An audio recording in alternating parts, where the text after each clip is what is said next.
Hello again, everybody. In spite of my best efforts to prevent 2025 from rapidly disappearing, the penultimate month of the year is upon us. It's called November, and when it comes to new video games, this one's a doozy. Here are November 2025's biggest game releases.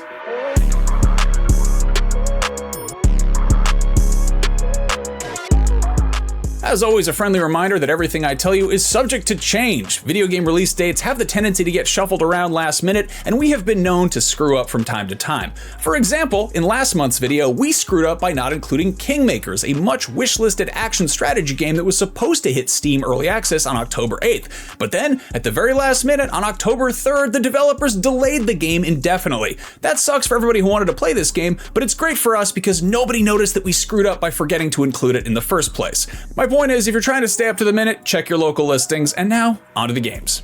On November 3rd, Tavern Keeper comes to PC, which will have you managing a whimsical medieval drinking establishment for a variety of fantastical clientele. If a room full of drunk orcs is too much of a handful, there's no guarantee professional athletes will be any better behaved, but you can find out for yourself in Football Manager 26, which comes to Mac, PC, mobile, PS5, and Xbox Series a day later.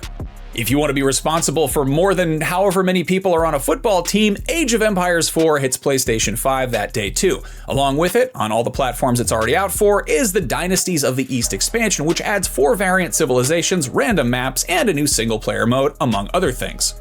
I'm not sure how strategic it is to launch 2 big strategy games on the exact same day, but if you'd like to boss around a bunch of tiny people in funny old-fashioned clothing through an entirely different series of mechanics and systems, Europa Universalis 5 hits PC on the 4th as well. Speaking of systems and mechanics, there's no shortage of those in Satisfactory, the massively popular PC game about creating absurdly complicated assembly lines that is finally making its way to PS5 and Xbox Series. Do you know what day it is? November the 4th. Not anymore. Remember, the 5th of November. Also that day is Biped 2, a cute action-adventure about 2-legged robots with an emphasis on cooperation, which can be played with 2 to 4 players or by yourself if you're so inclined. That's coming to basically everything. November 6th, we get a big Switch 2 exclusive with Hyrule Warriors Age of Imprisonment, which is more Muso action featuring beloved characters from The Legend of Zelda, but this one is actually a canonical entry exploring the imprisoning war that we got glimpses of in Tears of the Kingdom. Also, you can play as a Korok. Also that day is Unbeatable, the slick anime-styled narrative rhythm action game, which is on PC, PS5, and Xbox Series. Meanwhile, Of Ash and Steel is hitting PC, which is a third-person open-world RPG with low fantasy aesthetics and some old-school gaming sensibilities. If you want something a little more modern, there's also The Last Caretaker, an atmospheric sci-fi survival crafting adventure where you play as a robot on a boat trying to protect the future of humanity, even though most of the Earth appears to be underwater. Good luck! Nothing's free in Waterworld! Also out that day is Syberia Remastered, a whole modern redo of the 2002 clockpunk point-and-click, which is coming to PC, PS5, and Xbox Series. Finally on the 6th, the best laid plans of mice and men oft go astray, but you can run some simulations to determine optimal civil engineering for rodents in Whiskerwood, a city builder that stars cozy critters but is full of crunchy systems and complex production chains. That's on PC, because of course it is. On the 7th, there's A Pizza Delivery, a narrative exploration game about delivering pizza, but also connecting with people in case you didn't get enough of that earlier this year in Death Stranding 2 on the beach. That's on PC, Xbox Series, and PS5. The pizza game, Death Stranding 2 is still only on PS5, though I think it's gonna come to everything eventually. How? I don't know!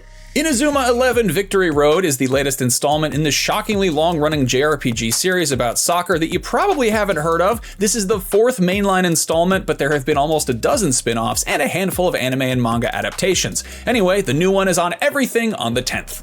On November 11th, the Tetris Effect team gives another beloved puzzle game an elevated psychedelic reimagining with Lumines Arise, which is coming to PC and PS5, and get this, it's also gonna get PSVR 2 support. Remember PSVR 2? It's back, baby, and this time it's got Lumines. Still that day on PC is Unpetrified Echoes of Nature, a narrative adventure about a fox that befriends a golem.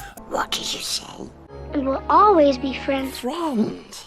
You don't have any friends. And also on PC, something so loud that it probably petrifies foxes when it echoes through nature, Nascar 25, which hit Xbox Series and PS5 last month, but was apparently too fast for us and we accidentally left it out of our previous video. So if you like those cars that all drive together in the big thing and they go around the loop, you can play this game. I want to go fast. On November 12th, you can hunker down for cold weather and long nights in Winter Burrow, a cozy woodland survival game about a little mouse. That's on PC, Switch, and Xbox Series. Big month for mouse games out here. Everybody give it up for mice. But don't clap too loud, they have sensitive ears. Also hitting PC on the 12th is Tombwater, which is essentially a 2D cowboy Bloodborne, which seems pretty cool, aside from the part that it reminds me that we're never gonna get another Bloodborne, which suddenly makes me very sad. Luckily, I can cheer myself up by telling you that a day later, Yakuza Kiwami 1 and 2 are coming to Nintendo Switch 2. If you've been curious about these games but don't know where to start, Kiwami is my personal recommendation. You can also start with Zero, which is a prequel/origin story, which also is on Switch 2, but Kiwami is a remake of the very first Yakuza game. So if you play that one first, you can jump into Zero to get some background for these characters you just met in Kiwami, or you can jump forward into Kiwami 2 and find out what happens to them next. And if you play Kiwami 2, then next year you can play Kiwami 3, which is great, aside from the part where you have to play it because that game has not aged very well, which is why they're doing a Kiwami flavored remake of it. Anyway, very happy that more people get to experience this series because it's fun. Anyway, if that sounds too loud and flashy and exciting and you'd rather quietly learn about city planning and the Roman Empire in a game where you probably don't beat anyone up with a traffic cone, Anno 117 Pax Romana is out that day as well on Xbox Series, PS5, and PC. On the 14th, Call of Duty Black Ops 7 drops on all non-Nintendo platforms, and it'll most likely be the best-selling game of the year, as has been the case for the last 15 years, with the exception of years when Rockstar released a major open-world game, and in 2023, when Hogwarts Legacy took the top spot.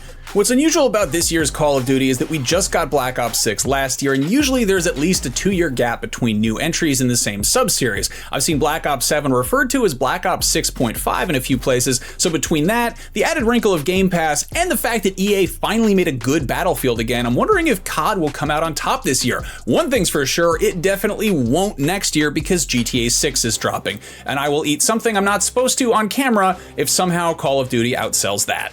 Also on November 14th, Dragon Ball Sparking Zero hits the Nintendo Switch 1 and 2, which was last year's massively popular continuation of the long-dormant Budokai Tenkaichi series. This had a comically large roster of playable characters at launch, which has somehow gotten even larger with DLC, but you'll still have to pay a little bit extra for them on Switch. If you'd like a game rooted in the same Chinese folklore and old kung fu movies that inspired Akira Toriyama to create Dragon Ball in the first place, Where Winds Meet might be worth checking out. That is a single-player, open-world wuxia action RPG, which is coming to PS5, PC, and also mobile, and it's free to play, which is noticeably cheaper than having to pay to play. You probably could have put that together yourself, but there it is. On the 15th, Escape from Tarkov is finally getting its 1.0 official release on PC, which is a little hilarious considering how many people have been playing this game since its initial closed beta kicked off way back in 2017, or how many other extraction shooters have gotten 1.0 full releases while this game was still not technically out yet.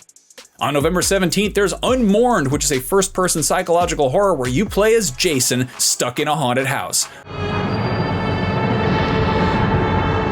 Not like Jason Voorhees, just a regular guy named Jason, as far as I can tell. Anyway, you can press X to Jason to your heart's content on PC. Jason!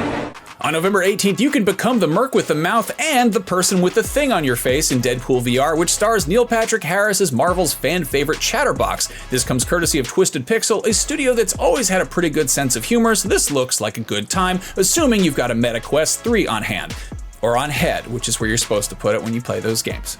Another primary colored loudmouth who's usually full of holes and has a game out that day is SpongeBob, and you can take him and his co-starfish Patrick on some wacky platforming adventures in Titans of the Tide, an all-new game coming to Xbox Series, PS5, Switch 2, and PC. If you want something that's more in line with the older, grosser Nicktoons of a pre-SpongeBob era, feast your disgusting bloodshot eyes on Morsels, a creature-collecting roguelite with no shortage of gross sludge, slime, muck, ooze, and other substances that may or may not be feces of some sort. This one is co-developed by Toby Dixon, the artist who made Nidhogg 2 look so fucking disgusting, and I say that with all of the love in the world. That game is wonderfully yucky, and this new one looks wonderfully yucky too. That is on PS5, Xbox Series, Switch, and PC, and it's sort of hard to tell, but you play as a mouse, a gross, stinky little mouse that roots around in filth. Sign me up. On the 19th, there's Demon School, which is an isometric turn-based tactics RPG about fighting, wait for it, demons, but also going to, yup, that's right, school! This looks like it might click for anybody who ever wished that Fire Emblem was more like Persona or vice versa, and it's coming to basically everything.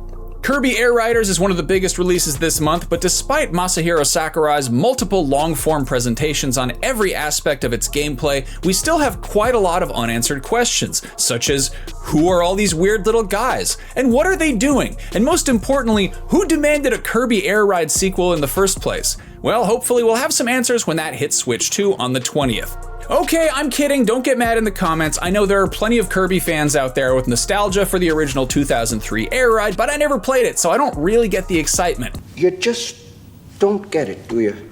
You don't. Conversely, you probably never played Outlaws, the cel-shaded cowboy FPS that LucasArts put out in 1997, so you might not understand why I'm excited that it's getting a remaster. This comes courtesy of Night Dive, who've been giving us a steady drip feed of lovingly restored ports of ancient PC games I was obsessed with as a kid. Outlaws looks like a Saturday morning cartoon based on a Clint Eastwood Western, but it's a solid first-person shooter for its time. It had a couple of features that are now standard for the genre. It's the first game to have zoom on a sniper rifle, and it was one of the first to incorporate a reload animation, and it's kind of hard to imagine shooters without that now. But also, I was 11 when it came out, so of course I think it's great.